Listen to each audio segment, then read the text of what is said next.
but it's hard not to look. Oh shit, are they gonna do the pit maneuver? Like what's gonna?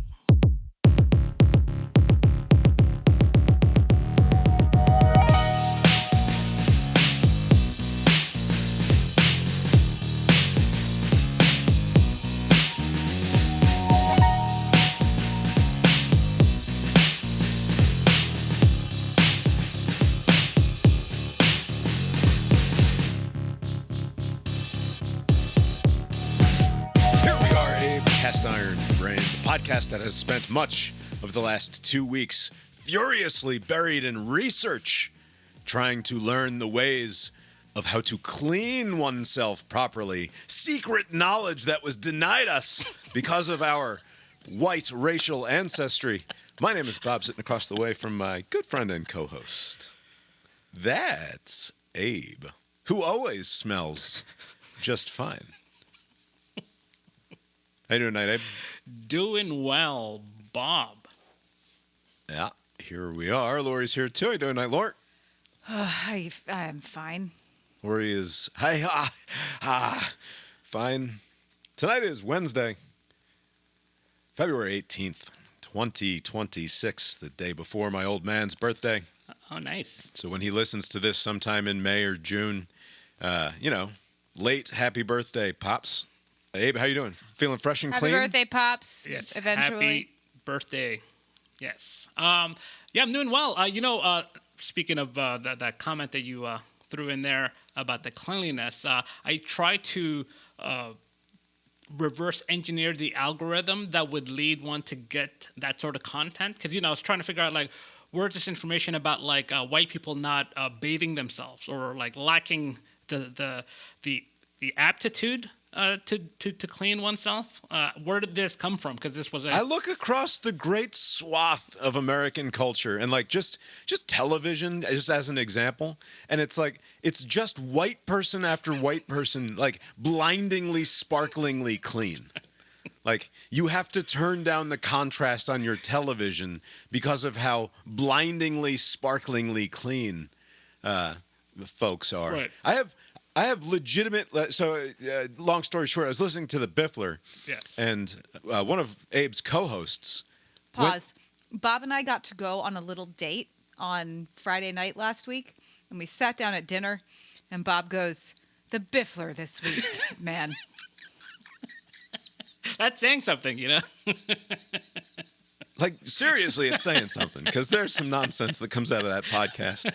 But to be clear, one of Abe's co-hosts went on an extended, seemingly sincere riff about how white folks don't have the genetic racial race history in instinctual inborn knowledge to keep themselves clean. And it sounds like I'm exaggerating that, but that was his position. It was during the prompt was the segment was one of these "Am I the asshole?" cribbed from the internet kind of segments, and the story was I think it was I'm on the show but I forget, but I think it was the girlfriend was "Am I being overly? Am I being culturally insensitive because I'm a black lady and my white boyfriend is disgusting and won't wipe his ass or clean his balls and smells bad and is just constantly covered in filth," which, to be clear, this is not a real scenario. Yeah, right. If he's a hippie. This is not something that has ever actually happened, where a person with the presence of mind to go on the internet and ask her fellow internet denizens, what's the deal with this, doesn't already know the deal with this, and would instead choose to put up with such disgusting, unhygienic behavior. Anyway, so she says, "Am I the asshole because my white boyfriend says I'm being," and this is where that it's completely absurd, where the white boyfriend's affirmative defense of his own stench and filth is that she is being culturally insensitive because it is in the white heritage to be covered in stench and filth. And she wanted the people of Reddit to tell her whether or not she was being the asshole here. So, this is they say that the news is mostly about the stories that you choose to cover, right? Yeah, that's right, So yeah. the Biffler here making a curious editorial Well, choice about what story it chooses to cover. The segment is beyond reproach. Yeah, this is quality 20 minutes right there, Bob. We need to fill time. I'm not exact. I think it was 20 minutes of your co-host insisting that white people can't clean themselves because of which African tribe they're descended from, as opposed to which of the other African tribes that black people who therefore know about soap are descended from. Right. So, and this is all new information to me. I know I have a shit memory, but I don't recall this being introduced in a prior episode of the buffer. And so I was like, oh, this. No, I've listened to every single episode. This has never come up Right. before. This is But it brand was spanking almost- new. It was almost presented as like, well, duh, everyone knows this. I was like, oh, this. Everyone knows the Moors. He said something about the Moors. Yeah. And I don't know if the Moors were the good, cleanly black folk or if the Moors are, I assume, because I think they're North Africans. I assume that's where the white people intermixed with and became Arab? Descended from ultimately. So maybe those are the filthy, smelly ones. Is that how it works in North? I don't know. I tried to Google all of this Right, yeah. shit, and Google's like, come on. Yeah, but that's why no, you can't do Google. You have to go to like either Instagram or the TikTok. I got No, close don't do to it. that. There's some content out there circulating about. This is not. I guess it's not as novel as I thought. There's something there. Not that there's truth. It's just people are bandying this about. His Okay. best friend in college is a white guy who doesn't smell bad. And he's convinced that this is the one lone That's right. exception. I feel like I need to weigh in on this as a cosmetologist. I don't think you do. I think only No, I bad things do. can possibly result from this. Yeah, you're turned up. Okay. So, if you're forced to generalize, You're not. You you're don't not. have to. You're not. But here we are. Yeah, that's true. Black hair is coarser, generally, and coarser hair doesn't distribute oil as well. Okay. So this is true of white people's coarse hair too. My hair is incredibly fine. Bob's is coarser than mine. Be careful. We're just right into Don Imus territory already. Just steering Okay. directly into No, Don just Imus wait. territory. So, I won't say it, but I will play the clip, to be clear. okay. So like if a day goes by, the oil that came out of my scalp, it didn't just sit on my hair, it like distributed. So it looks dirtier Okay. after just one day. Where if I had coarser hair, that same amount of oil, my hair would still look clean. Gotcha. That's one thing. So in a way, So white folks need to wash their hair more If we're often than just black talking folks about if we're talking hair- in wild generalities here. it's not that we need to. It's that for our hair to look clean, if we have finer hair like mine, you don't. I told you to stop washing your hair as much. What happens a lot of the time is white people are overwashing, if anything. Like we're showering too much. And then there's like the whole soap industry, which soap didn't exist. And then someone was like, hey, but we could make people pay for soap. Oh, there's And like a then people started using conspiracy around soap. And then their skin got dry. And then, okay, so there's the other thing that at the same time, You got to have soaps to wipe away all the oils, and then you got to have oils to replace all the oils that you wiped away. So at the same time, I think black people's skin tends to be drier. Just in like people, person to person, who knows? But in general, I think. This is where I drop in the paid ad for cocoa butter. Is this a oil thing But too? this is why it's all just genetic. Okay. So like, I think if your skin's not as oily, you don't need you need to use more lotions. You don't need to wash it as frequently. This which is the opposite. same- You're speaking in the exact opposite direction of what the conversation was. I know, but that's why I felt like I had to say something because it just doesn't seem quite right. Except for then what you have is these white people who are like, there's a soap industrial complex. Oh yeah, disgusting It's hippies. bullshit. Yeah, sure, they Yeah. exist. Wait, so So that's then they true? stop- There are people out there Yeah. who Oh God. There are people who, and there's not just hippies But as a hairstylist, we spent a lot of time. You see these people, and it's like, you really need to wash your hair less. Your hair is so dry. Stop washing your hair so much. And then they're like, oh, I'll I'll wash once a week. And then that once a week isn't enough. It didn't actually clean it. Like, it's just now it's grosser. So it's both things happening at the same time. But neither of them really track with the general idea that white people don't know how to clean themselves. So this could be one of those extrapolation error things. I don't know. I have this wild idea that there's nothing morally intelligent to say about an individual based on the perceived characteristics of the group, and that there's nothing morally intelligible to say about a group based on the perceived characteristics of any one individual, which I know puts me out of step with the fucking Nazis and also your co-host.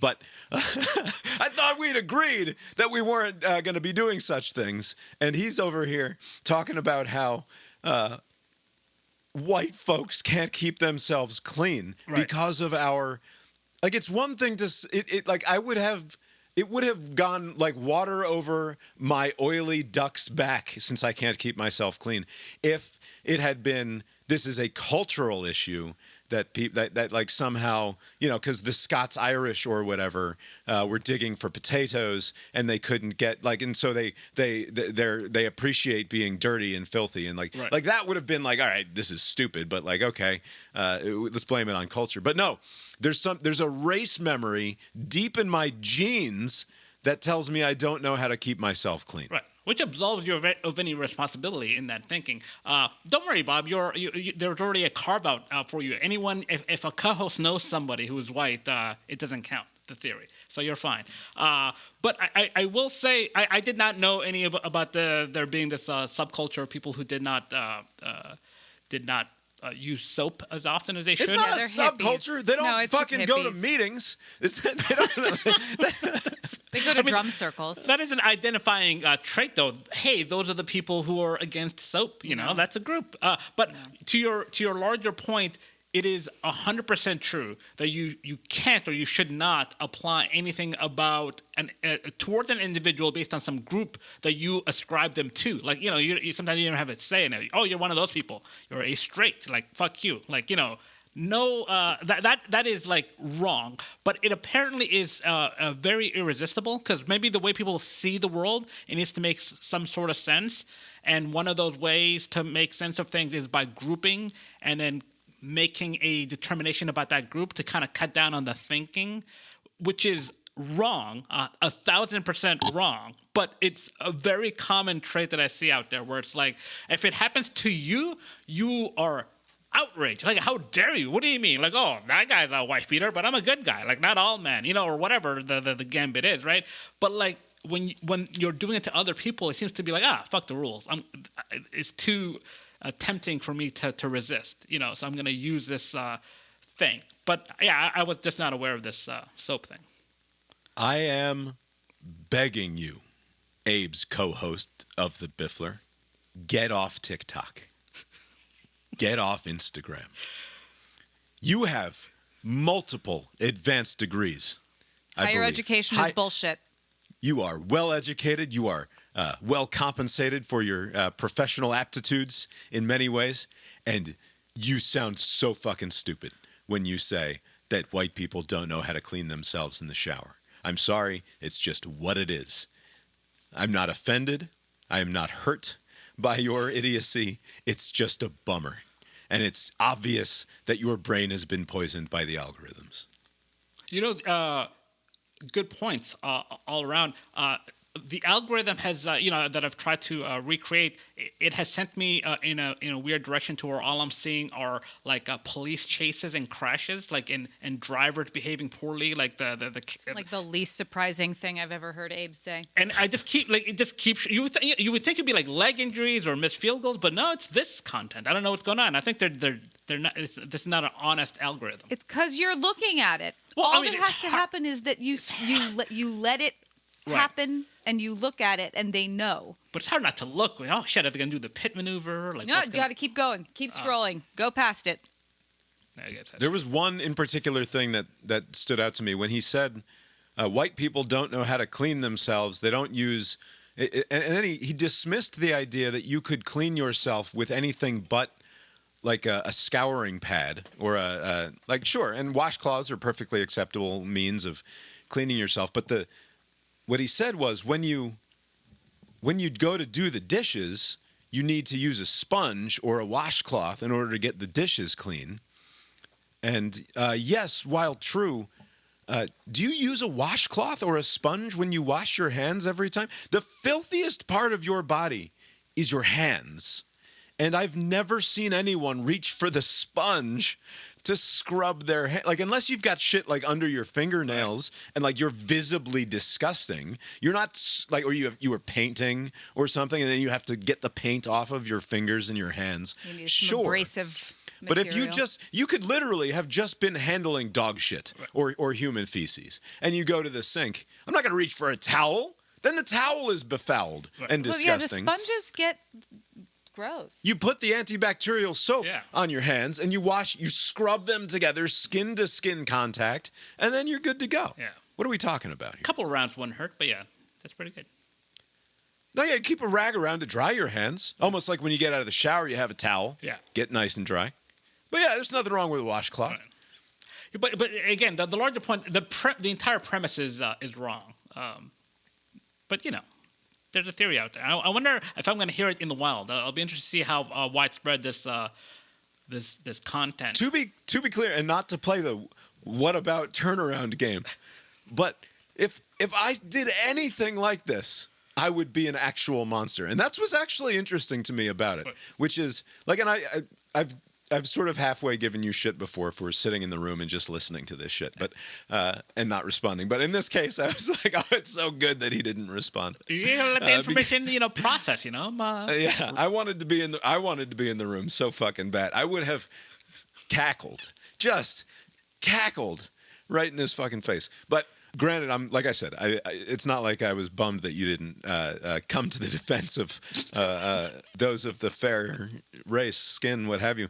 But it was interesting to me because, like, thinking about it in terms of, like, if I was in a room podcasting with a bunch of other white people, and one of those people did what your co-host did along those lines, and I just let it go, like I would have, like, even me, who I don't like to do the guilt by association thing, I'd be like, you're bad. You're a bad because you didn't say anything about the fucking Nazi. Oh, it's like the 10 Nazis dinner thing. Right. It's just, there's something flat out interesting about the fact that a bunch of black people sitting in a room talking just in terms of, like, directly in terms of, like, Stormfront race realism and race science, like flat out, like, the weirdest shit you can find on the internet in terms of race stuff, just pure genetic determinism based on the color of one's skin and where their ancient forebears,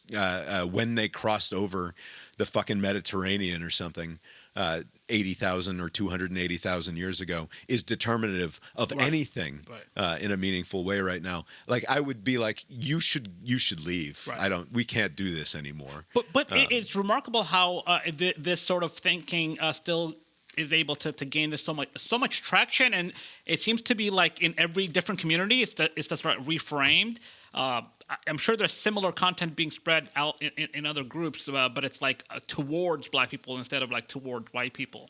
Of course there is. And so, but and it's a moral abomination when it's done in that fashion. To be clear, I've always had this theory that there's a group identity spectrum and then a individual identity spectrum, and I think the people that this sort of content resonates with, let's say, have a higher group identity sense, and it doesn't make sense to people. I think like we're closer to the lower group identity and higher on the individual identity. Think? And so like, so like, not to blame it all on the algorithm. I think there needs to be something there already to where like this answers something about the way the world works. That's satisfying enough. You have in 3 or 4 sentences there described what makes this work? And by what makes this work, I mean, why have I been friends with Abe since 2003 or so?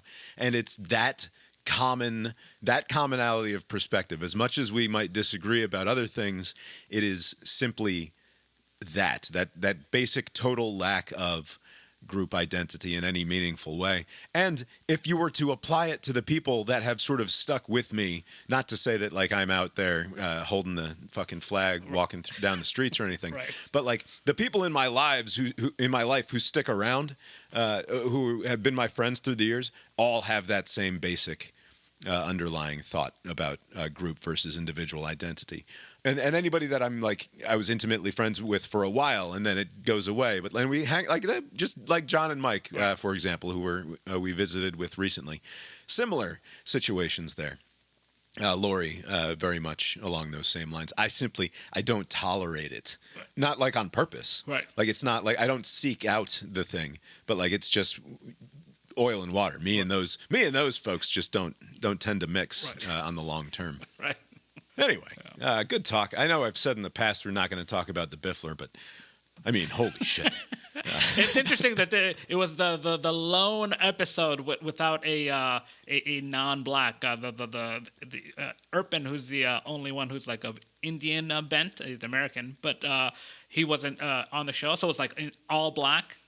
And so maybe that's where the conversation kind of steered in that direction. All right. Along these same lines, although sort of moving on to other things, and I mean, really that's an Our Bogus Future segment, just flat out, because I don't think you can. I don't think that you can get there as quickly as he got there without the algorithm, without short form video in particular. There's something about it that is fucking nefarious and brain poisoning in a way that, like, I don't know, like being devoted to reading half a dozen like large tomes on race science, like you don't just fall into that. Right? No, you'd have to like find a group Yeah. of racist people, and they'd tell you things and isolate you from your family. Yeah, you had to earn it back in our day. The most recent episode, I think, or anyway, an episode in the last week of the Plain English podcast with Derek Thompson, which, to be clear, if you want to ruin your favorite podcast, go watch the video version of your favorite podcast. That's how much I cannot stand video content when I'm accustomed to audio content. If you've been listening to Plain English for the last few years, now all of a sudden there's a Spotify or YouTube video version of it, and it is incredibly off-putting. Right. And it You makes. don't have to watch it. I'm not going to. But It's just I went looking for clips, and there it was, and fuck. This seems to be their direction, though, right? As in, like I've noticed that a lot of like audio-only podcasts are like, oh, we're now on Netflix for some reason. Like, it's like, who consumes podcast content as if it were like a TV show? Like, I will say, like, so I consume some YouTube content as though it's a podcast. Well, just the gambling people. Right, the stupid, like, because when I'm doing the dishes or I'm making dinner or something, I put on the stupid Vegas Matt videos, or when I'm working out, I'll put on a Vegas Matt video. I don't even watch. Like, it's just, it might as well be, like, I will glance at it if something catches my attention or whatever, but I'm not watching the podcast or the show. I get my podcasts from YouTube Music, and they use the YouTube. If there's a YouTube video, that's what YouTube. So it's not like live necessarily at all. It's not live, but it is the video that's in my podcast feed. gotcha. And it works because I can just turn the phone off and put it down, and I don't have to look at Yeah, it. People are so much more performative, and they cannot help it when they're on True. the screen. Like, it is not as intimate a thing. I cannot be myself as fully if I know I'm being recorded or being watched. Like with Abe, we've been doing this for fucking forever. It's fine. But if I knew that this was going to be on television, basically, like I would be like, fuck, this is terrible. And I would have a certain level of self-consciousness and and sort of self-conscious remove from what was going on that I'm not sure I could do it. Right. No, I think it is kind of weird. I remember for one season, like on Showtime, they had video episodes of This American Life where they kind of recreated some of the, and it just was weird seeing Hourglass just like, oh, this fucking guy. Like it was just weird. Didn't they basically do it as a stage show though, or am I thinking of just one of those? They've had like episodes? those live kind of things. I don't know if it was on. I think it may have been in that season, that lone season they did. Yeah. But yeah, it didn't quite work. But like this Derek person, is he like a weird looking fellow? Like what's this? What's the deal? With He's him? just a little mousy dude, and he sounds mousy. But like once a person sounds mousy, and you see like one picture of a person, right, and then or like their profile pic on there because he's an Atlantic writer, and so he's got you see a little circle with his face on it next to his articles that he posts, and then that just becomes the little avatar that animates in your head when you're listening to him talk. But then to actually fucking have to watch him do it, it's like, this is weird and awkward. But anyway, he's having this conversation about the difference between oral and written cultures, and there's this talk. I thought you were going somewhere else with that for a moment. Yeah, there's this talk in the last couple of years about how we are becoming an increasingly illiterate society, despite our exposure to enormous amounts of text, more than any other point in human history, and it's because we are sort of. I mean, people would get mad at me for saying we're regressing to an oral culture, but we are regressing to a more oral form of culture than has been the case for the last, I don't know, 200, 300, 400 years or something, when the full democratization of the written word has happened. And there was an interesting. I tried to pull up a clip, but I couldn't find it. Maybe I'll find it and drop it in here.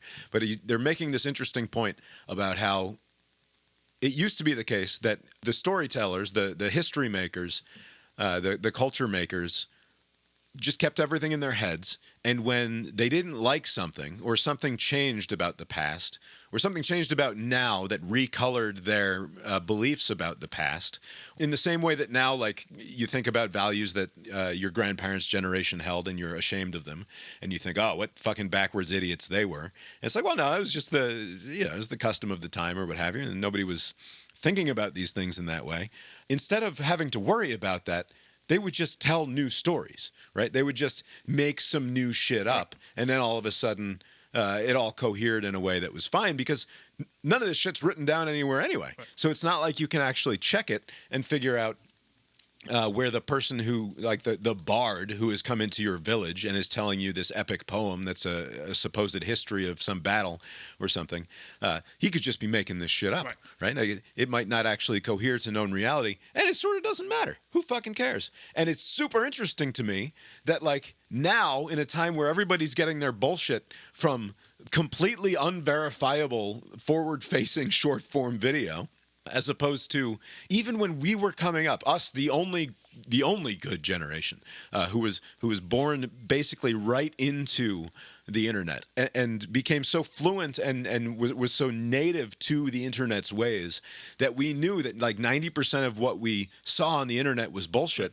but we also knew how to do the work to find the things that were probably real, right? Because there is a great deal of very good and real information to be found if you know how to find it. The overwhelming majority of which is the written word, right? And like long form written word, not just throwaway tweets or posts or 140 characters at a time nonsense, but instead articles and books and that sort of thing.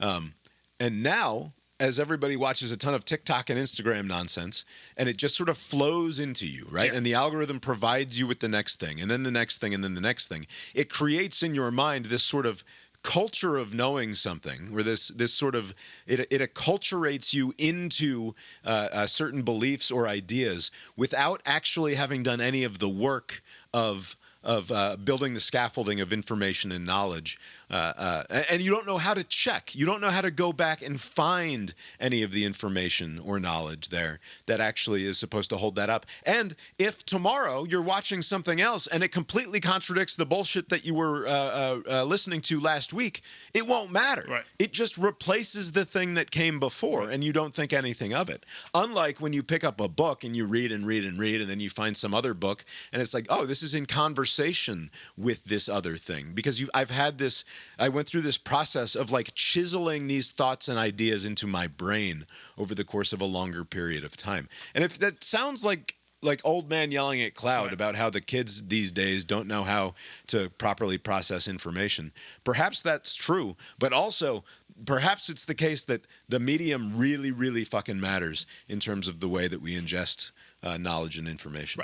Right. Did they on the podcast? Were there some hard numbers to show this decline or this transition towards a more oral society, or just there's just some trend lines that they were concerned about? Was there something specific? I don't know how much. I mean, it's mostly a vibes-based conversation. Gotcha. To be but fair, to add to those vibes, I did notice this, and you're talking about this generation of ours, how it's so great. We're kind of like the straddling kind of generation where there was a before and after, or before, during, and after. But reading and writing were inescapable for so many generations, right? Basically, this is how you got information through the newspaper. This is how you read in school. Everything you needed to go through the toll booth of reading and writing. You just couldn't go to where you needed to go without that. This was just you just got to deal with it. You have to figure this out, and it was to your betterment that you were more adept at those things than others, right? But now, what is it? The attention economy, right? What commands your attention the most? It's this short form video content, right? So you don't have to read or write, and even when it's a language barrier, they have some fucking robotic sounding thing translating what's happening, or in your language. So basically, that is now the thing. TikTok, Instagram, everything is like that. To add to the vibes, though, I have noticed a recent trend in different group chats and text messages.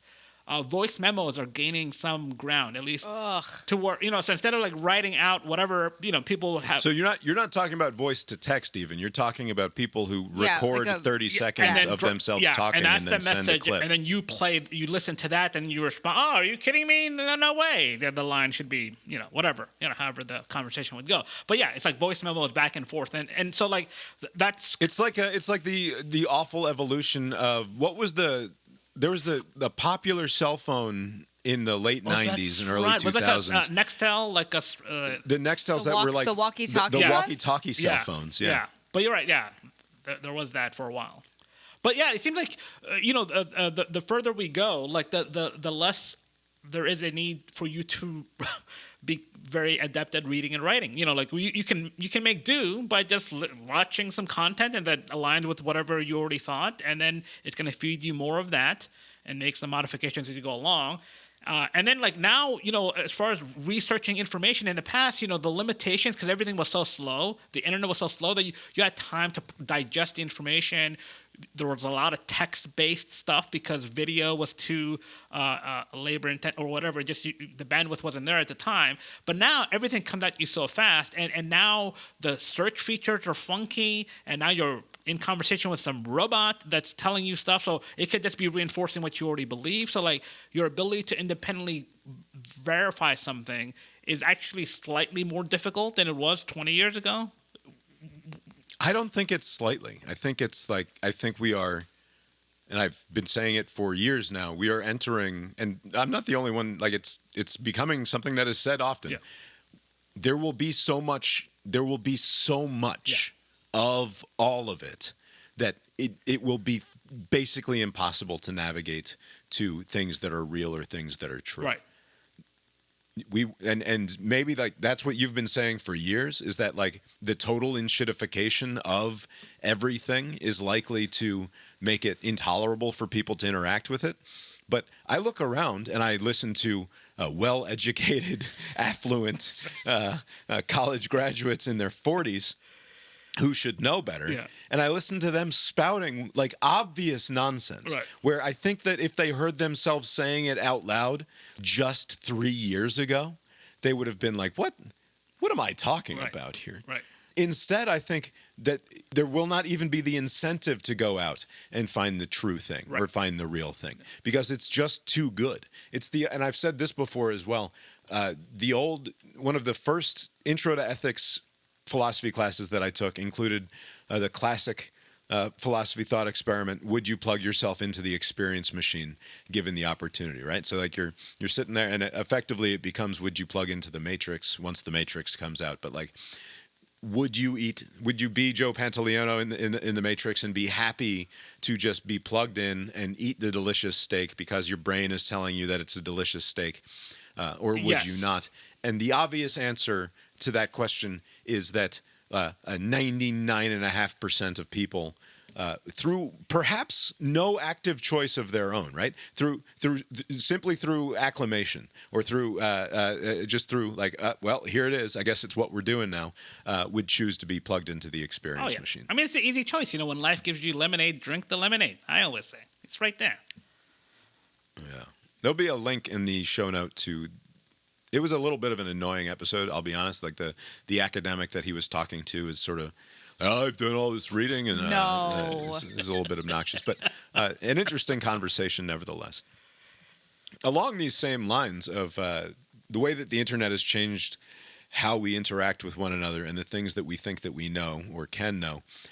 And actually, this is right in keeping with something else that was said at the end of the Biffler when a thoroughly drunk other co-host of yours went on like a 30-minute talk about how the food pyramid ruined his life when he was 9 years old or something. Oh, that's right. This was the magical math with you can eat all the protein and you can lose weight. Yeah, sure, go for it. Eat all the protein. But the idea that like we didn't know that sugar was bad until 5 minutes ago is Sugar was the smallest part of the pyramid. It's one of the dumbest things that people have internalized about. Like, yes, I get it. The government and big ag has done too much to subsidize sugar production and corn production, and now it's all in our foods, and Right. it's bad fucking news. But like, it's kind of like in parts of the Awakening, it's like, we didn't ever teach the kids about how Thomas Jefferson owned slaves and George Washington was kind of a shit to the black people back then. It's like, what the fuck are you talking about? We went over this. I was tested on this exact thing. Like the question of whether or not Jefferson was a perfect human being was well litigated, even as far back as the mid-1990s, believe it or not, you fucking maniacs.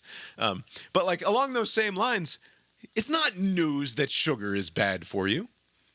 Everyone knows not to have sugar. There was a guy, some guy was pushing this sugar is evil spiel like on 60 Minutes like many moons ago. There have been a lot of It's fad bad. diets, a lot of fad diets through the years. Not a single one was like, yeah, just eat the sugar. That's the secret. That's the secret. None to of health. them. Not even one time. Well, that one guy lost weight on a Twinkie diet, right? Yeah, but and speaking of the total dismissal of calories in, calories out as being meaningful at all. No, if you are at a calorie deficit, you will lose weight. If you are at a calorie surplus, you will gain weight. That was my thinking, but the two people with some science background are now saying it was all hogwash. Eat all you want. No, he can eat. Yeah, sure. I guarantee you he's at a relative calorie deficit to what he was eating before. Whatever. The point is that you can have bad ideas by spending too much time on the internet, and perhaps what I was talking about how like you see something on TikTok and it makes you forget that you knew something different before, and you just adopt this whole new thing. Maybe that's part of what's going on. It's like everybody just like, the internet fucking brain poisoned, so I don't remember that I was once told not to eat the fucking Twinkie. But you sent along this video from the New York Times about the fat chick who was don't smirk at me. Don't wince and smirk. I mean, self-described fat. Not my fault. Chick, though? You got to lead with that. Fat. Sent you a video about a fat chick, huh? Yeah. That's what you said out loud. He described it that way, I think. Anyway, she was a fat fluencer. She was I'm going to be healthy at any size.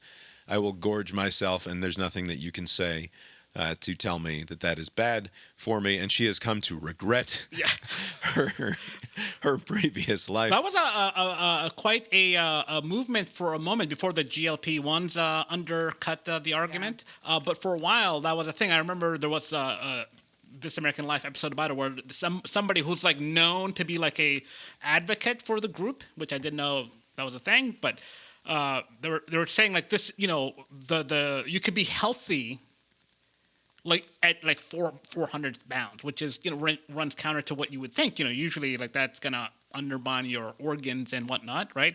But they were like, no, it's totally fine.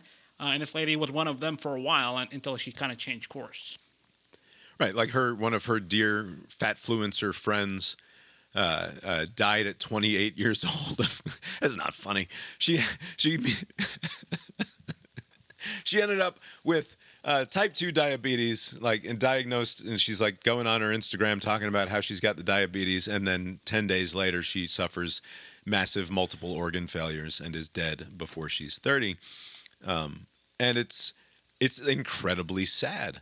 And then so like this woman turns around and is like, I have some regrets about I was a fat kid growing up, and it just felt good to find this community where all of these people were telling me that I was fine, rather than telling me that I should be ashamed of myself. And one understands the appeal there, but then she's like, I don't think it's actually the case that you can weigh 400 pounds and be 5 feet tall and actually be healthy. Right. And all of her fellow cultists came at her guns blazing, telling her that she's a fucking sellout. Oh yeah, and that she's the definition of fat phobic now, and she did. And she should probably kill herself. By the way, she was using very gentle language to explain her position. Like, so she wasn't like, she didn't make like a MAGA heel turn or whatever. Like, fuck you guys, like I'm doing this other thing. Like, it was like, like people should still be treated with respect, but it's hard to make the case that it's healthy at any weight. I've known friends who have died, or people that I've known. But in the interest of accuracy, you refer to this fat influencer thing, which is not how they describe it on the. Oh, what do they call them? Body positivity influencer. Because I was thinking, I was like, there's no way that people are talking to each other in that course of language, like fat influencer. How did you say it? Fat fluencer? Fat fluencer. I think I've seen that before. I don't think I've seen it derogatorily. I think it's just it's by default derogatory. They were reclaiming fat, right? No, they're taking fat. They're taking fat back because it's fine. And they should. Yeah, and that's the thing. Believe me, this is a lifelong. I have some deep-seated psychological weirdness about my own weight, to be clear, but there's a healthy difference between don't shame people for the way that they look, and you could stand to lose 45 fucking pounds because you eat too many Cheetos, right, and you don't exercise enough. Right. Anyway, I was just amused by a large portion of that person's problem, such that she has one, or such that community has one. Large portion, huh? Yeah, is directly related to internet culture, right? Like it's sort of inconceivable that such a thing as fatfluencing could become a thing at any other point in human history. Like, it's just your town only has so many of them. Right. That is true. That's the rude way of putting it. But that is true. Like, there's it's like a cast of characters. Like, if you're like in a small town, there can only be so many like people that are any subset. It's just a numbers game. I guarantee you right now, do this thought experiment, everyone.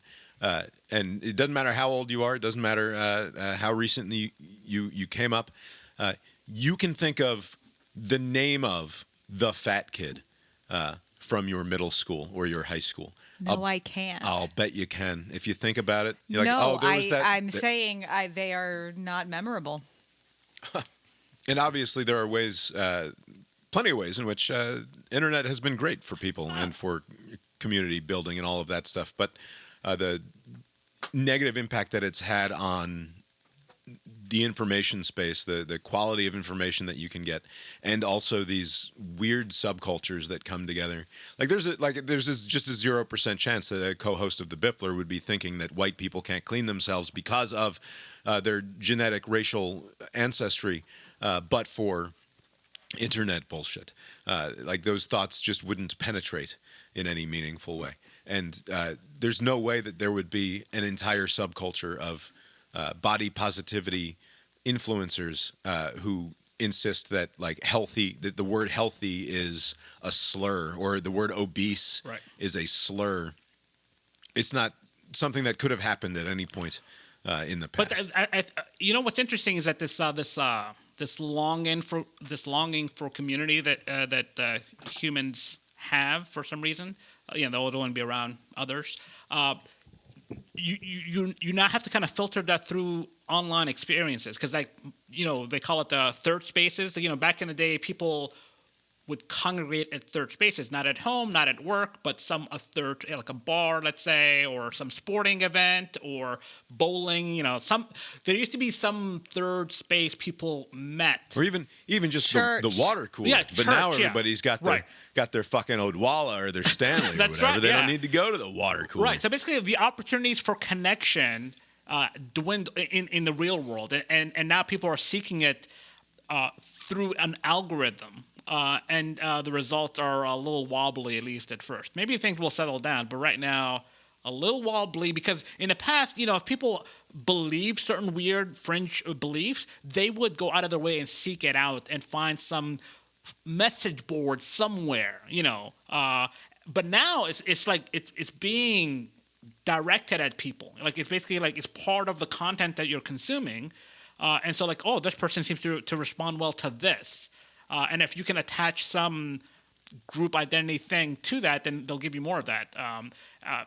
So I don't know how you fix it, but people are behaving differently only because this technology never existed before. There was never this ability to seek out like-minded people across the globe so fast. Yeah. Not to be unpleasantly antisocial here for a minute, but there was a recent shooting at a hockey game in, was it Connecticut or Rhode Island or something? Rhode Island. Yeah, Rhode Island. Those 2 words, yes. And there's a guy in the stands at a high school hockey game on, I think it was Monday, President's Day.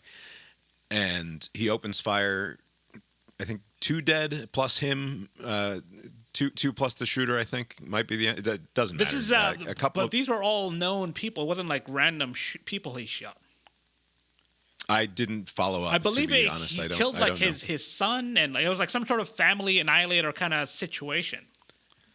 Yeah. So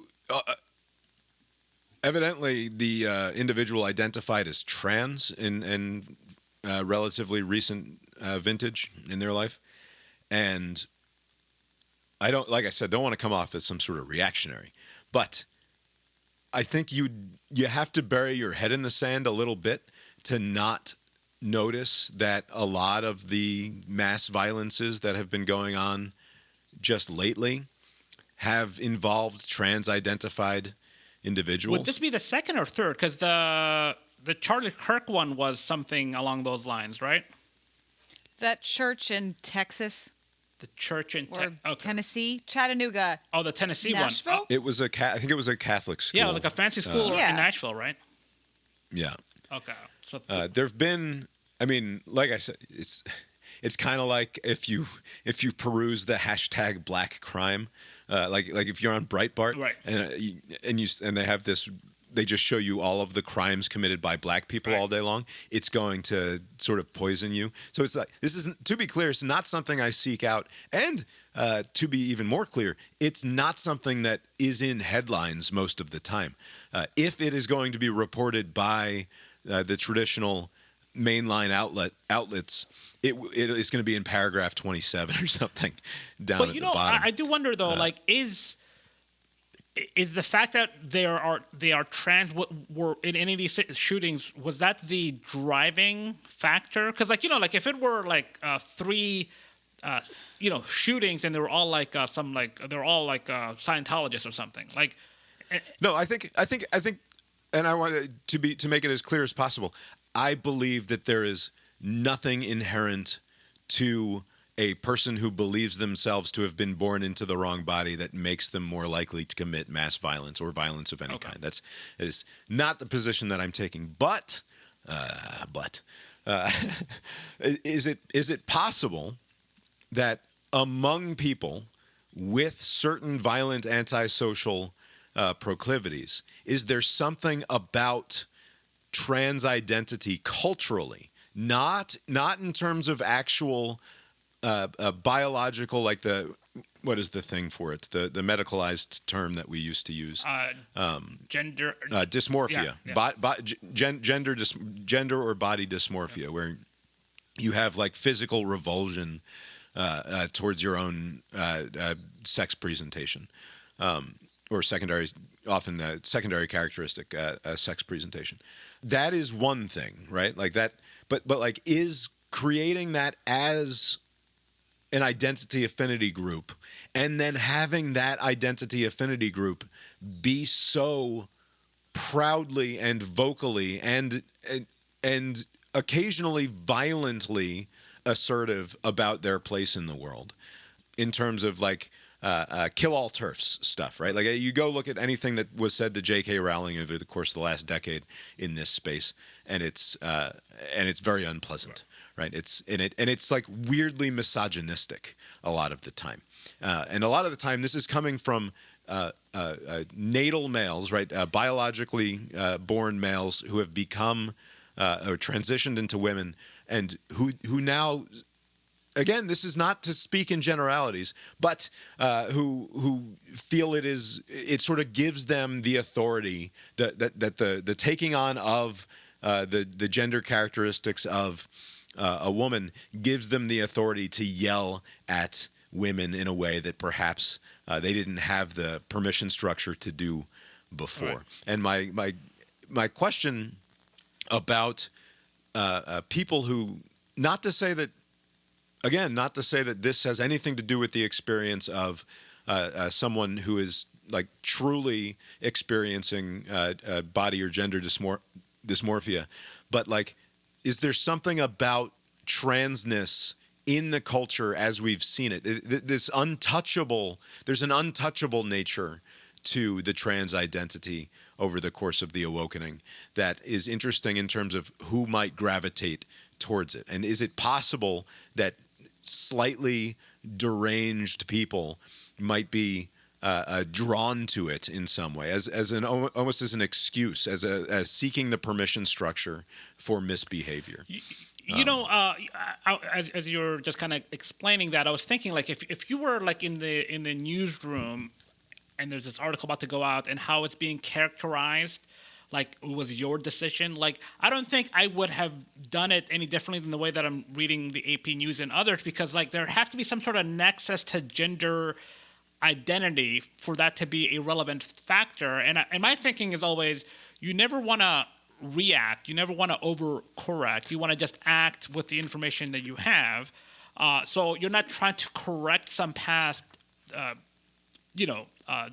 thing that was done in the wrong way. Basically, there is nothing but what you have in front of you to present, so just present that information. If you're speculating, like, it just sounds like it'd be too speculative to say, like, maybe there was some connection to that, or maybe they took medication I'm not blaming the mainstream media for not leading with it, because I don't think I'm not suggesting that there's an actual meaningful correlative fact between transness, like true transness or what have you, and the violent actions that I'm talking about. I'm just saying that from a broader cultural perspective, is there something about that identity affinity that is attractive to a certain kind of otherwise unstable individual? Yes, Lori. So, no, except that we have joked that, like, trans is the new goth. Yeah. So, like, if a person is having mental illness problems, that person is more likely to do violent things than a person. Well, that's not necessarily true, but whatever. You know what I mean? Like if a person is having mental illness, and there's like this, like, oh, maybe try this thing and maybe that will fix me. And then they try it and it doesn't fix them and they're still having the same problems. But it's like there's another sort of trendy thing. It's like maybe you're actually a woman. Maybe that's your whole problem. So they try that and then they're trans now, but they still have all their same problems because that wasn't the solution for that person. And so they're killing people. You know, I think I don't know if there's enough data to kind of make, reach any conclusion. But even if there was a conclusion reached, it would still not be actionable, right? It would just be kind of like, oh, that's interesting. But like you couldn't apply some group trend and like. Right. I'm not. So this is where I recognize that I'm on shaky ground here, because I'm not saying that. Like the kid who transitions in high school and is like, I'm not saying that there's anything intrinsic to transness that leads it doesn't to sound like you are a violent outcome. Right. What I'm saying is that I think that there's something to the way that we have elevated this identity. The place that they have in the culture is perhaps more likely to attract violently unstable people who are falsely. Who are not as trans as we might think they are. They don't know. Right. They just don't know. And I think that, and like, which is not to say I'm doing a no true trans thing here either, because yeah, sure, a true trans person can also do horrifically violent antisocial acts, because it takes all kinds. I just think that perhaps there's something to that. That perhaps the reason that we're seeing what must be considered a higher, because there was a Colorado kid, I think, too. It doesn't matter. There's a number of these cases, and I don't think it's anything inherent to gender ideology so much as it is inherent to the sorts of weirdos that identity group is likely to attract because of how that identity group is positioned in our culture. Perhaps. It should be noted in this specific case in Rhode Island, the shooter killed his ex-wife and one of his sons. So a specific targeted attack, and there's a classic angry asshole man who is seeking revenge on those that he probably is not permitted to control anymore in a way that he thought he should be permitted to exercise control. And also why maybe he was attracted to a trans identity because of some underlying instability going on. It is there is a I don't know, I wouldn't call it superficial connection to this gender identity part of it, but that was because he transitioned, and apparently that was a contributing factor to the divorce. The wife was like, well, conditions on the grounds have changed, and it's time, for me to do something else. I'm going to say it's not the most offensive thing. This is a joke, to be clear. You know how I know he a man? Because he killed his ex-wife and his kid. That's how I know fair. He's a man. He shot his ex-wife and his kid. Right. So we're gonna try him as a man. He's gonna go to the man prison. Yeah. Oh, I'm afraid he killed himself. He's dead. But yeah, maybe if you could revive him. But yeah, this seems to be like. And again, I think they call this the family annihilator trend line, where dudes be killing their families. Dudes be doing that. All right, no new Strassmann this week, but I do have a clip from the CBS Evening News from just this evening. The CBS Evening News is nearly unwatchable at this point. Tony DeCopel is an watching it, though. Unrepentant chucklefuck. He seems very uncomfortable doing this job, and he's just like, he tells the worst jokes at the end of every goddamn broadcast. And I wish that they would stop making him do this and find someone else to do it. But this is the lead story from the CBS Evening News tonight, and we are going to find out if the correspondent on this piece got off a good one in the fashion and to the exacting standards of senior national news correspondent Mark Strassmann. Thank you for joining us on a busy Wednesday night. We begin in the remote backcountry of the Sierra Nevada mountain range, long a dream destination for elite skiers, but that awe-inspiring terrain can be deadly as well, and that is where we are tonight. A wall of snow the length of a football field collapsed suddenly on Tuesday over a group of 15 skiers.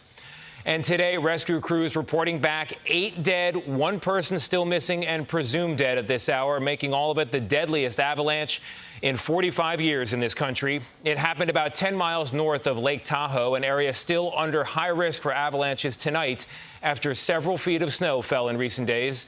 Our chief correspondent, Matt Gutman, has made his way to the scene tonight, and he joins us now. Matt, good evening. What can you tell us? Good evening, Tony. It was supposed to be a 3-day backcountry skiing trip. And while it is incredibly rare for 15 people to get caught in an avalanche, for a few hours yesterday, there was some hope that additional survivors might be found. But today, the sheriff saying the words this community has dreaded. Tonight, also buried in that California avalanche, hope for the missing. That is the rescue mission in the Sierra's blinding snow called off for now. Our focus remains on recovery. All right, I'm going to stop it there. Did Matt Gutman, CBS News chief correspondent, get off a good I was one? looking forward to see like where he was going to sneak it in, but also buried hope. That was good. I would say yes. Strassmann gets off a good one. There's only first of all, I want to say I hope that at some day in the future somebody goes on the television and says about me, presumed dead at this hour. It's like presumed dead at this hour. What are we? How much longer are you going to wait? Well, you know how it works. Sometimes you come back. Yeah. Also, bold choice to with 8 dead and 1 presumed dead to say it's they're buried like the hope, yes, or what have you. It was unnecessary. I'm shocked that I would have guessed a much higher number for like record setting. You mean in terms of the dead? Yeah, like I don't know why in my head. I mean, they just had incredibly bad luck. The avalanche, there were 15 of them there, and it was only a football field, as described here. I assume approximately 100 yards. I don't know why we can't just say how long it was. Why does everything have to be in football fields or Olympic-sized swimming pools? It's not a useful measurement to me. Every time I go to a football stadium, in fact, I remark on the fact that it looks way smaller than it actually looks on television. I don't actually have a good working model for how long a football field is, and yet the media is always trying to describe things in terms of football fields. Somebody made a decision at some point, and they're sticking to it. Yeah. Anyway, well done there. It's heartening to hear someone getting off a good one in such heartless fashion. Oddly enough. Do you think Strassmann watches? He probably didn't see these others as competition, right? Not even peers. Oh yeah, he's watching that broadcast. You think he's concerned? He's like Seinfeld with Newman. He's sitting there at home. He's going, Gutman. Who was that? The comedian who's like portrayed as the hack stand-up guy. He would like sometimes try to impress Jerry. I forget his name. It's gold, Jerry. Solid yeah, gold. That guy. Yeah. What was that dude's name? Banya? I don't know. Forget it. Something like that. Banya. Nice short episode tonight. Should we move on here? Oh, yes. We could talk about the movies we watched. Abe, anything else in the news you want to talk about? So I'm looking at the calendar. Been a pleasant month so far here. We got a shutdown happening, don't we? Not in my world. Apparently, the TSA agents may not be paid, but such for them. Everything is open on my end. No, but I was looking at the calendar, and next Tuesday is the President's State of the Union, his first since taking office. And I'm looking at all of the headlines the past couple of days about like there's this imminent attack on Iran, like perhaps after the stock markets close this Friday. Basically, they're gearing up for some sort of thing. I thought...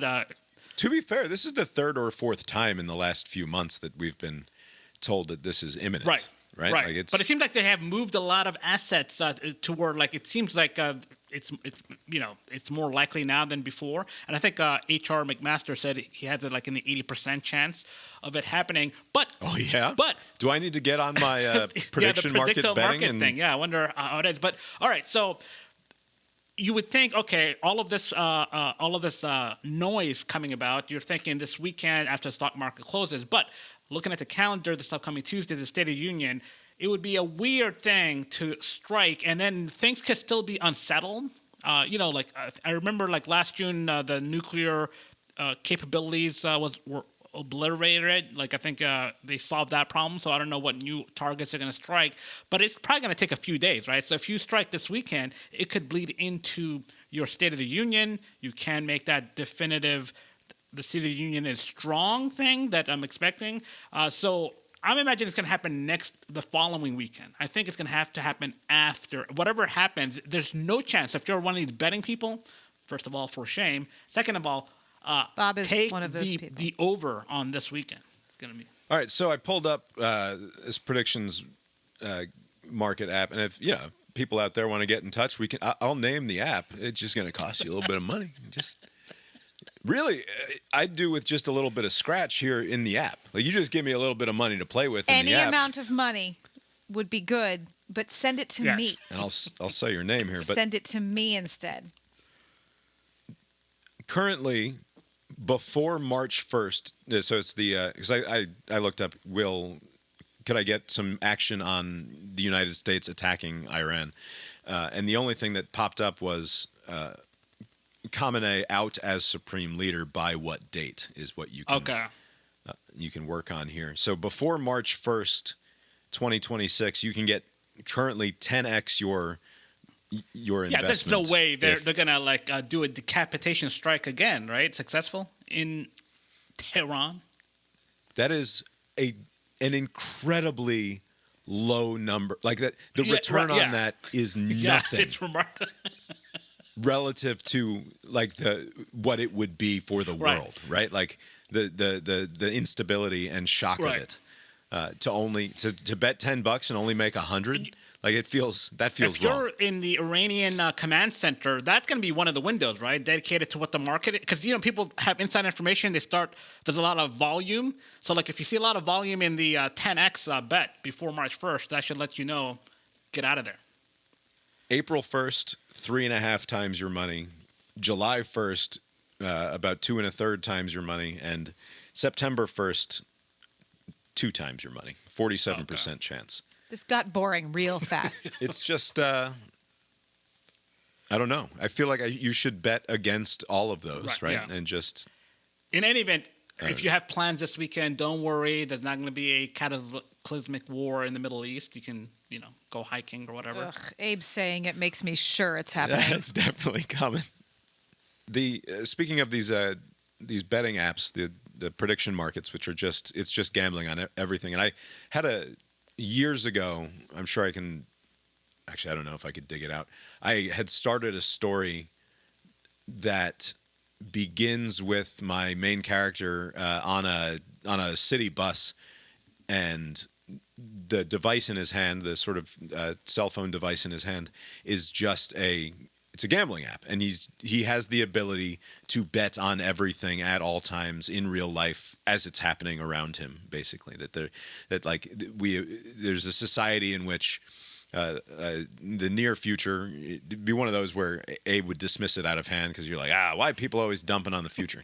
But the idea was we were so screen-addled and addicted to our devices that we were just constantly betting on every next outcome of everything all of the time. And that was I never finished the story. It's fine. It happened. You can sort of do that now, and I guess it's fine. And it seems... Well, it's what it is. It seems really bad. The quad god, our dude, the American figure skater who was supposed to be the greatest of all time. He could do all these fucking flippy spin stunts and tricks and stuff. And he fell 4 times, right? God. He was the runaway favorite. And some other idiot won, and he got 8th place. You have to wonder, because these gambling apps, they don't make any secret or have any compunction about people with insider knowledge coming and trading on their platforms. They want that because that helps actually set the market. Right? So, like, if you know something that nobody else knows, go on our gambling platform and make an outrageous bet, and that helps. Like, there will be a market correction, and people will be like, "Oh, I don't know what's going to happen now," but like, this asshole just bet $10,000 that this wildly outrageous thing is going to happen, and then the market will help correct for that. That's real bad. And like, we hear these stories seemingly every other 6 weeks or so now about some NBA player, some MLB player getting caught up in some bogus gambling thing. We are entering a time where all of known reality is going to be gamified in that way, and you won't be able to, like, it's one thing to say I can't rely on anything I see on the television or anything I see on my phone in terms of whether or not it properly interpolates reality, right? In terms of like the truth value of the thing. But if you cannot rely on actual human behavior to be done in good faith across all sorts of domains simply because of the potential for the amount of wealth that can be generated by doing something that is out of step with what the prediction market believe is going to happen, you will have incentivized pure chaos, right? Like, you will have incentivized Pete Buttigieg to go on stage at the next Democratic debate and drop his pants and take a giant shit literally on the stage, because there's only a 1 in 20 million chance that he's going to do it. And some idiot took the other side, and now Pete Buttigieg is like, well, I could set me and the boys up for the rest of the next 20 generations by making this happen. And obviously that's an absurd hypothetical there. But I mean, like, it speaks to something real. I mean, that specific one, yes, but there, I think it was Trevor Noah. I saw a clip where he made a joke about that. Like, he was hosting like the Grammys or something, and he said like, "Don't tell me I'm doing Trevor Noah he's like blah blah blah." It's like, "Oh, congratulations to that one winner, like T Noah or something." He basically is saying that he was doing some inside thing. But I'm sure it's if you do it like less obvious, you don't have to drop your trousers. So I'm sure there are other ways, but. Yeah, I mean, this is it's creating this incentive that's going to be bad. Like, if word gets out that, just as an example, like Ronald Acuna Jr. appeared briefly at the Super Bowl, and it's like, if there was a betting market that said, like, word gets out that Acuna is traveling to the Super Bowl and he's buddies with the Bad Bunny crew or whatever, and so like everybody knows he's going to be on the Super Bowl stage. And then there's a betting market that opens that says, will Ronald Acuna Jr. show up on the Super Bowl stage? And then Acuna sees that. He's like, well, I've got $7 million just sitting in this checking account over here. Why don't I plow this into the no? Right.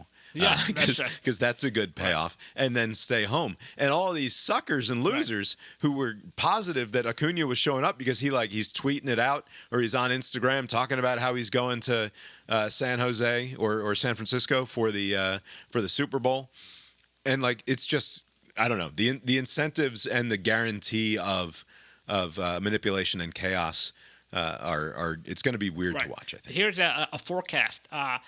Some degenerate gambler is going to lose their shirt on some player prop. They're going to go crazy, kill that player. There's going to be laws banning player props in the future, within the next 5 years.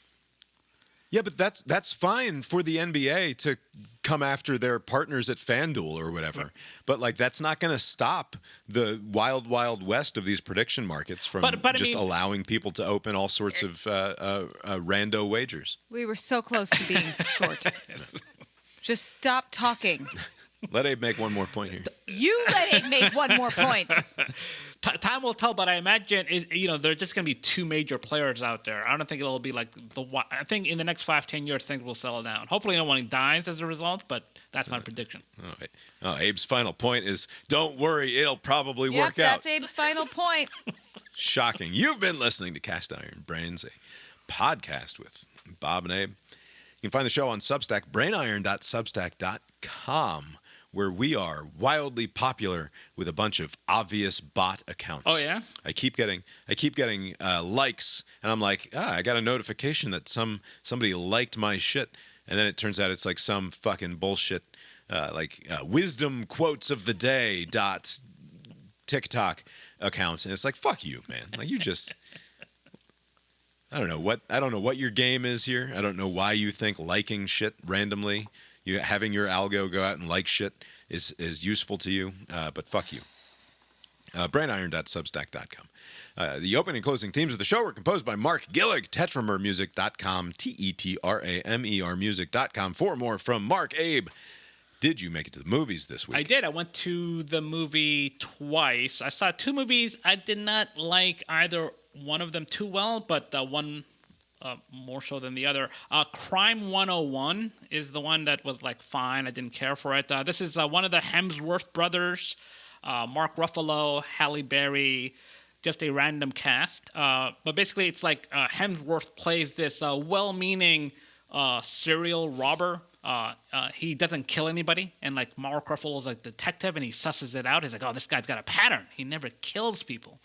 And Halle Berry is involved somehow. Anyways, movie is way too long. It felt like 4 hours. I always say if a movie's good enough, it doesn't matter how long it is. And if a movie's not so good, it can't be short enough. And this one was over 2 hours long. It received decent reviews. Maybe it's just my personal thing. No one had any chemistry. It was just a very weird movie. It's got that Irish actor Barry Keoghan. Yes, he plays Does he die in unpleasant fashion, as he seems to so often do in films? Yes, he plays this like psychopath. He has crazy eyes, so I believe him. He did a pretty good job, but everybody else was a little wobbly. But I want to reserve most of my time for this other movie that I saw, the Margot Robbie movie, Wuthering Heights. So, oh yeah, you went to go see Wuthering Heights. It should be noted, my experience with this. Apparently, there's a book behind it. I've never heard of this title.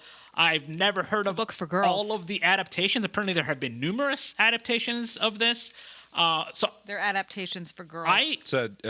Jacob Elordi is the gigantic man who's playing these good-looking people are in this movie. So I'm like, okay, Margot Robbie's in it. How bad could it be? Let's go see it. I went to go see it. Okay, this movie is fucking weird. First of all, I don't know, Bob, if you're familiar with the story, but basically it's... I've never read it, no.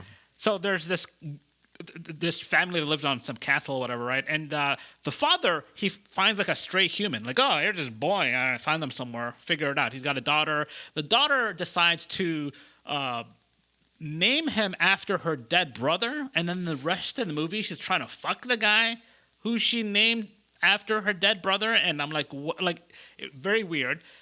The Jacob Elordi guy, he's too lanky, too tall, to play He's very tall. He's just noticeably taller than everybody else, and it's kind of distracting. I mean, with short people like Tom Cruise, they seem to make it work until you see them. No, all the actors are small, right? And then when there's a tall one, they look weird. Yeah, but he's very cute. He's very tall, The audience, I guess this is a woman, like a chick flick, I guess, because it was mostly. Yeah, it's for girls. There was a lot of women in the audience, and the movie is just very long. They're pining for each other, but I don't know. It's very weird. He's poor, and they're all kind of bad characters. They're not good people. They're just so self-involved that they treat their lessers like shit. And just the whole movie is that for 2.5 hours. Just very long. I did not care for it. I'm never going to watch this movie again. That's all I'll say. Not very good. Well, that's too bad. I like that Margot Robbie. Yeah, she should play a different character. That character was no good. I mean, that movie is because it's pure chick flick, but it's also you're fine if the old lady wants to put it on TV when you're at home, because it's we know she'll probably get turned up by the Jacob Elordi fella, and it's Margot Robbie, so the night's probably going to end all right, and I'll endure this 2.5 hours. Anyway, what did we watch? We watched so much. We watched Sinners, finally. We watched Sinners. And we watched Minority Report. Oh, really? Watched Minority Report with the kids. Yes. Was that their first? Their first time seeing Yes. Minority Report, yeah. That was it. Minority Report, obviously very good. I'm Sort sure of. I've talked about it in the past. Something that jumped out at me that I don't think that I've noted before is how this movie, Minority Report, is full of grotesques in a way that I don't remember, like it didn't stand out to me in the past. Yeah. And it's full of like deeply off-putting characters, and very all well done. Like they're very Spielberg, like it's Spielberg, so it's fucking wonderful. But the universe of Minority Report, it was and I only learned this recently. I have to look more into it. I just saw a blurb about it. But apparently the guy who wrote it originally wrote it as I thought that was Philip K. Dick. No, the guy who wrote the movie. Yes, it's a Philip K. Dick story. It's based on a short story called The Minority Report. The script was reimagining Minority Report as a sequel to Total Recall, which was the Arnold Schwarzenegger movie in 89 or 90 or something, based on a Philip K. Dick short story called We Shall Remember It For You Wholesale. Total Recall is fucking great, obviously, but also full of total grotesques. Like the characters are all fucking weird. They got too many breasts and disgusting lesions on their faces. And great characters, great movie. But also, like, it's interesting to me that the guy who wrote Minority Report originally wrote it as a sequel for Total Recall, imagining Arnold Schwarzenegger in the lead role and also having it set within the sort of conceptual universe of Total Recall. And that sort of explains all of the grotesque characters that show up in this Spielberg movie, where you wouldn't necessarily expect to encounter them. Although it's a movie that was also made at the time that he very clearly had, like, he was just fed up with human beings. He was like, I did the nice thing with, like, I made my nice movie in the 90s with the awe and wonder of Jurassic Park. And it's a monster movie, but it's this sort of big, beautiful thing. And then he made the Schindler's List, and it's this big, beautiful thing. And then he gets to post 9/11 Spielberg, and it's just like, man, fucking filthy, disgusting human beings. Like War of the Worlds is very much of this like antiseptic. It's very dark. It's very dark and blue and antiseptic, and it doesn't like human beings very much. None of the human beings are very good, and even the good ones are hugely problematic. But yeah, it's a lovely movie. I love it, and I'm excited to eventually go back and reread Philip K. Dick's short story that it's based on, which I don't think I've read in 20 years, probably. What did you guys think of Sinners? It was fine. It was good. Fun. Sinners, the reaction that I had to it was I was mostly bummed at how bad movies are now for this to be considered like the best movie of all time. Like, it was good. Didn't this movie get 16 Oscar nods? Did it break the record? Or I think it broke the record for most Oscar nominations ever. It was very similar to the experience I had of watching Godzilla Plus One a couple of years ago. Okay. Which it was just last year, I think. I read all of these things, and you heard all of these things about how Godzilla Plus One is this awesome fucking movie. And I watched Godzilla Plus One. It was like, that was pretty good. Like, as Godzilla movies go. Like, I enjoyed that. Right. That was cool and fun. And then I watched Sinners, and it's like, oh yeah, that was cool and fun.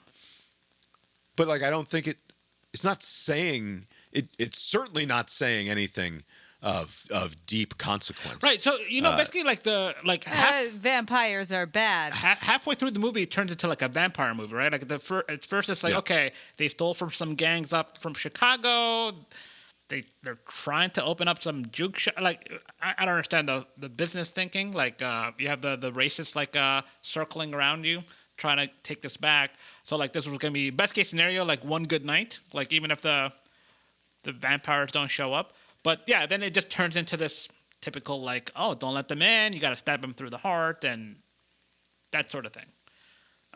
And crucially, the more you think about it, the dumber it gets, right? Because like the obvious central metaphor is like, oh, here come the whites, and they're gonna suck the blood and do the bad, and they ruin everything. And so that's like, okay, fine. But then like we get to the end here, and these have been these characters, these vampires in this particular universe are presented as something akin to the devil, right? That the soul of the person becomes somehow corrupted and ruined by this process. And then the epilogue, the final scene of the movie where you think the movie is done, and then they do one more. Oh, that's right. Because 2.5 minutes where they cut to the old guy. Our main character has survived his run-in with the vampires and lived a long life as a traveling musician, basically, and a widely respected blues musician, seemingly, after abandoning his father once and for all.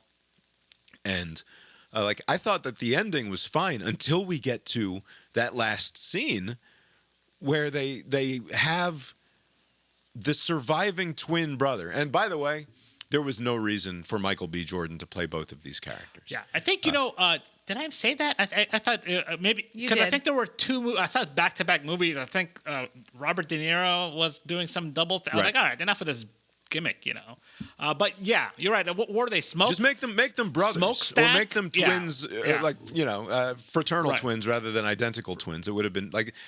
And I thought he was fine. Like, I thought he was reasonably good. I don't think that he was, like, Oscar-worthy or anything like that. But anyway, the last scene, they bring these two vampires who have survived the last 80 years who are just, like, cool now. They're trying to fit in with the time, with, like, the 90s. You had to wear those... No, but I mean, like, they don't want to do the killing? Yeah. They don't want to do the blooding. No, they don't want and to kill him. I know, but there are other people around, and they're just like, They're sated at the moment. Come and go. That is true. I didn't think It doesn't make like the taking for the movie at its face value. Like those are monsters now. They don't have any of the thing inside them that makes them good anymore. Like they're just bad, and like they wouldn't hold to a vow or something. Like what the fuck are you talking about? Did you judge that one of the characters that let the evildoers in because like she had family outside? I remember the angry Chinese or the angry Korean yeah, lady. because I was like, okay, earlier we had the news segment about the presumed dead thing. Her family is presumed dead. I mean, what are we doing here? Also, letting them in is not going to help the cause of your family. Like they're fucked. It sucks, but here we are. Everybody else had to get killed because of her stupid choice. I didn't care for her. She did fuck up. I will say that the thing that moment has going for it is that it's like, oh, fuck it, we're doing 100 now, right? It's like we go from a moment of dread and not being sure what's going to happen to, oh no, now we're in the third act. Like this is here we go. There's no more stupid camera going from face to face while they chew garlic. There's right. There's no tension left. It's just a psychotically angry and suicidal Korean lady screaming for all of the vampires to come in. It did move things along. All right, enough of this. They did a lot with my favorite vampire trick, which is the don't invite them in. Yeah. Like that was cool. They did a great job with that. That is the best of all vampire things. Way better than the no mirrors thing. Yeah. Also, when people tell you to take the body, when the witch doctor lady who does bullshit with herbs and oils and whatnot, and who like tosses bone dice or what have you, when she tells you take the body outside, you take the body outside. Do what she says. Yes. Also, I think that and this is perhaps too particular a complaint, but the opening scene where our main character drives slowly up to the little church and walks in, and they're doing the gospel music inside, and he's holding the guitar in one hand, and he's bloodied and bruised from a night of fighting vampires. For me, robs all of the energy of the movie from it before it starts. I don't want that opening scene. I don't need that. You know what it feels like? It feels like a Netflix teaser that says, don't worry, it's going to get fucking sweet eventually if you just stick with us. And so they stick this 2-minute scene at the front that's like, don't worry, shit's going to get crazy. And then they do the 24 hours earlier Chiron that pops up. It's like, fuck you. Just give me, because the movie actually opens in beautiful fashion with these, I think it opens like out in the fields. And it's like this guy is working, and it's this big, beautiful sunset thing that's going on. Like, I love the way that the movie actually opens, not with this tacked on bullshit. Like, the power of that scene is thoroughly robbed by having to see it twice. I only want to see it once, and I want to see it at the end after the movie has fucking earned it. And then one thing that I'll complain about also, when they all lit on fire at sunrise, it looked like fucking dog shit. Yeah, it did. The CGI looked like, and for a movie that had mostly looked pretty good up to that point, and had sort of sparingly, or seemingly sparingly anyway, used CGI, it looked like absolute shit when they lit them on fire. I liked what they did with the music. Yeah. I thought that was cool. I like that they highlighted black music and white music. White people had music before black people, but it sounded just like that. Oh, yeah? It just sounded like Irish music. Yeah. Also, it was amusing to me the way that the, whether, I don't know, they're Cherokee or whatever they were, the natives were like chasing down one of these vampires, and they get to that lady's house, and she pulls the shotgun on him. It's like, no vampires here. And he's like, all right, no. Good luck. There probably are, but bye. But like, and I know it's not their job to save all of humanity, but like, I think you can go in and take care of the fucking problem when you know that there's a vampire. Not in if there. she's gonna shoot you. You have to want it. They Bob. had guns too. You have to want it, Bob. You didn't want it. Anyway, and we also watched a bunch of the Olympics, obviously. Yeah. By the way, I watched. go ahead, Lori. No, you're good. On the Olympics front, my strategy of watching very old episodes of Sunday Morning backfired because I just got around to the profile of this quad person, and I was looking forward to seeing how he performed. But you told me that it fell apart. But they did a nice little piece on him. Yeah, the Americans performed well in the team event of the figure skating, and then largely have fallen apart in the individual events, which is too bad, I guess. Another case of people shouldn't be allowed to come up with their own nicknames and then promote them on television. We were talking about the successor to the Legion of Boom, which was actually sort of cringe, looking back on it, being surpassed by the much more cringe, and I can't even think of it now. Something dark, the dark side, the dark side.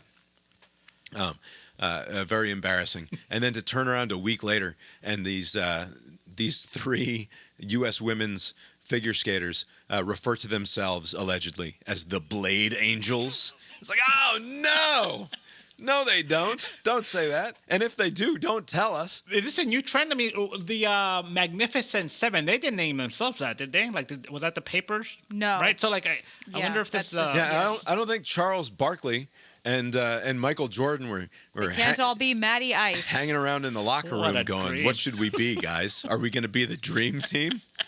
I've always dreamed of being here in Barcelona. Yeah. So yeah, no self-imposed nicknames, especially no self-imposed group nicknames. Apparently, Did Quad God come up with it himself, or because he did the? I can't No, I imagine don't that think he that he came did. up with Quad God.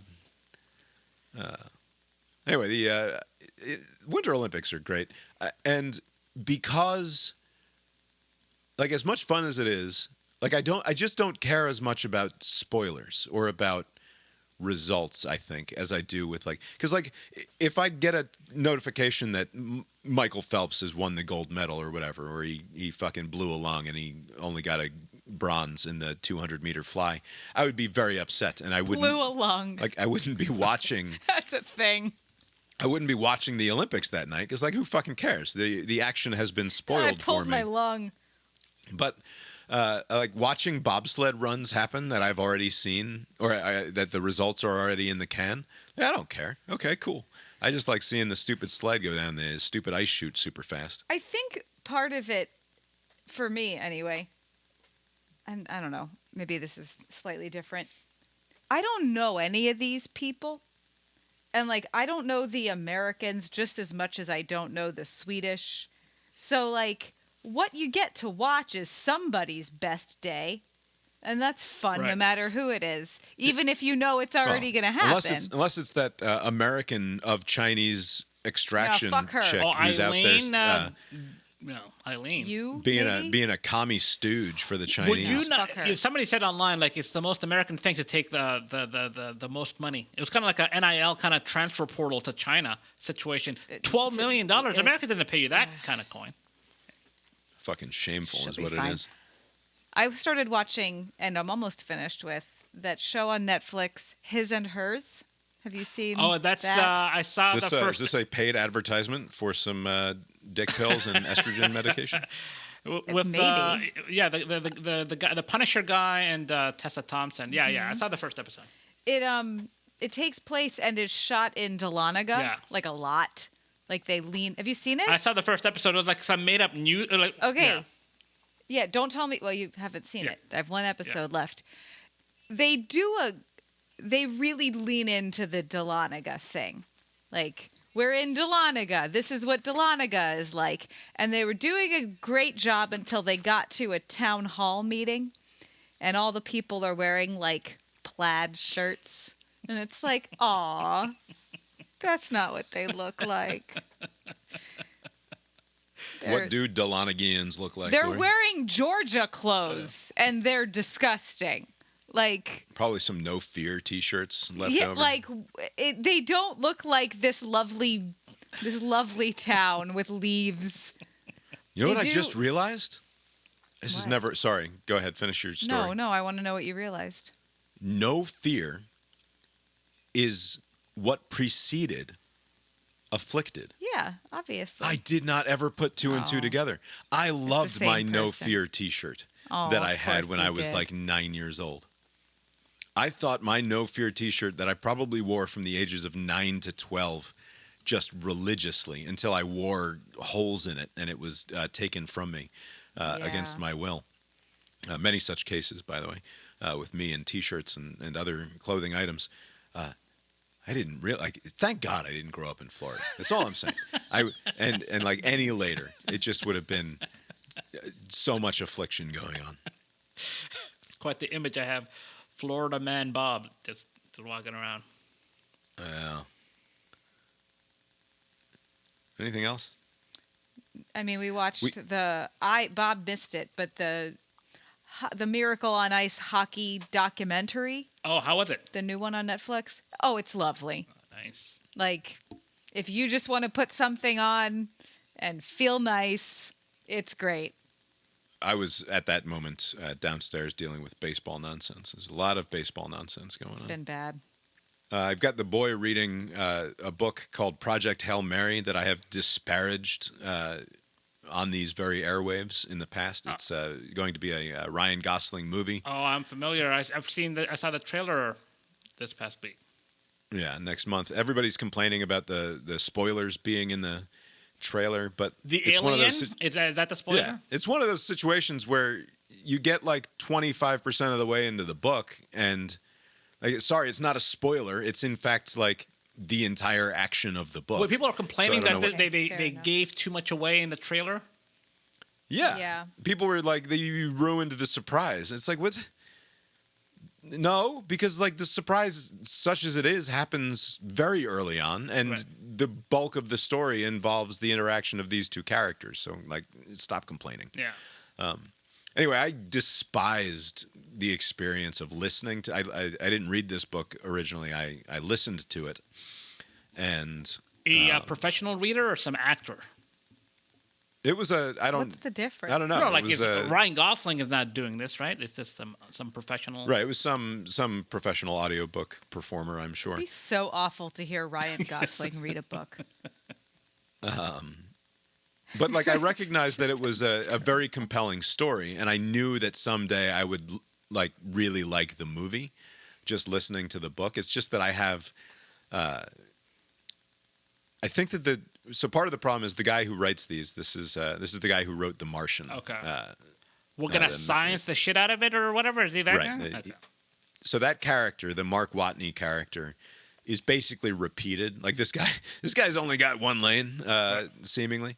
It's basically the same thing. This guy, because the story behind The Martian, of course, is Mark Watney is a botanist who gets to become an astronaut and go to Mars in order to see if he can farm on Mars, right? Like that's sort of his thing, and he's the lone survivor on this thing. And sort of the story with Project Hail Mary is main character Ryland Grace is an elementary school teacher of like a science teacher who, for various plot reasons, becomes engaged in a far off of the Earth mission to try to do stuff. Like a lottery, or they're like some advanced analytics. Boy, this teacher in Oklahoma. Advanced analytics is a fair way of putting it. He proves himself useful in a way that a lot of other people could not prove themselves useful, and that's why he's on this. And the problem in this world is that the sun is losing some steam. Like sun is going extinct. Yes, the problem is that the sun is going extinct, and we need to figure out a way to stop that. And this from happening. alien has similar concerns. Yes, Okay. this is something that's happening. The solar system, it's a multi-solar system problem. Apparently, there's this goo that wants to eat suns. Many such cases, and he needs to try to fix it. Anyway, like I said, a wonderful, propulsive story that I knew was going to translate well to the big screen, but that I hated the experience of listening to because of how, and you sort of see it in the Matt Damon character in The Martian, which is a certain try-hard annoyingness that the character thinks is funny or cute, but is in fact just annoying. And I think that I described it previously as, imagine if one's entire comedy personality were contained and expressed in the person of the character Chandler Bing from Friends. And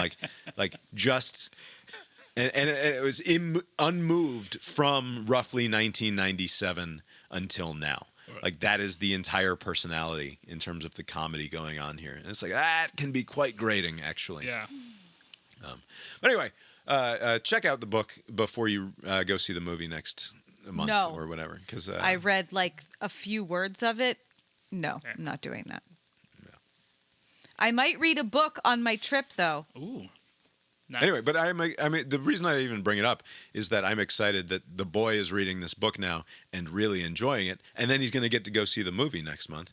And like, that's not the sort of thing. Like, I'm too old to be excited in that fashion, right? Like, I am too old and jaded and cynical to be a small boy reading a really exciting science fiction book for the first time, and then getting to go see the movie in just a few short weeks. And like, I'm living vicariously through my son. That should be fun. Fashion. It's fun. I wonder if Calvin will reach a similar conclusion as many others to say like, oh, the book did it better. Do you think it? He will say the book did it better. Okay. It's because he's young, but like what you need to do is read the book and then let many years go by to where you're like, oh yeah, that was good. Yeah. But if you just read it and then go to the movie theater, it's going to suck. Yeah. Right. I suspect that I enjoy the Lord of the Rings movies way more because I lack familiarity with the source material. Right. That I would be much more annoyed by the elisions and subtractions and changes that I am just purely ignorant of, and just enjoy them as movies at this point. But anyway, that's it, I think. Abe, have you got anything else for us tonight? Nope. I guess that's all we've got for you tonight then, and we will talk to you next time. Later.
music. It's too late.